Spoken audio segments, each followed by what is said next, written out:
నటుడు నాగార్జున గురించి కొత్తగా పరిచయం అవసరం లేదు. అక్కినేని నాగేశ్వరరావు వారసుడిగా సినీ పరిశ్రమల్లోకి అడుగుపెట్టిన నాగార్జున తనకంటూ ప్రత్యేకమైన గుర్తింపును సొంతం చేసుకున్నాడు. ఇప్పటి వరకు ఎన్నో సినిమాలలో నటించి ఈ హీరో విపరీతమైన అభిమానులను సంపాదించుకున్నాడు. వయసు పైబడినప్పుడు నాగార్జున సినిమాలలో హీరోగా నటించడం విశేషం. ఇదిలా ఉండగా నాగార్జున తాజాగా ఓ ఇంటర్వ్యూలో పాల్గొన్నారు. ఆ ఇంటర్వ్యూలో భాగంగా నాగార్జున మాట్లాడుతూ ఆసక్తికరమైన విషయాలను షేర్ చేసుకున్నారు. సినిమాలలో అవకాశాల కోసం మణిరత్నం వెంటపడ్డానని నాగార్జున అన్నారు. మణిరత్నం తెరకెక్కించే సినిమా కథలను తాను సరిపోతానని భావించి అతని వెంట పడేవాడినని నాగార్జున అన్నారు. అలా మా కాంబినేషన్ లో వచ్చిన సినిమా గీతాంజలి. ఈ సినిమా ఎంతో పెద్ద విజయాన్ని సాధించింది. సినిమాలలో నాగేశ్వరరావు వారసుడిగా 6-7 సినిమాలు చేశారు. ఇది కొంతమందికి నచ్చినా, మరికొంతమందికి అసలు నచ్చలేదు.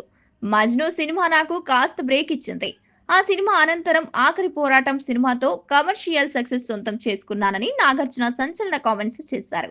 ప్రస్తుతం నాగార్జున పంచుకున్న ఈ విషయాలు వైరల్‌గా మారుతున్నాయి. ప్రస్తుతం నాగార్జున వరుస సినిమా షూటింగ్‌లో బిజీగా ఉన్నారు.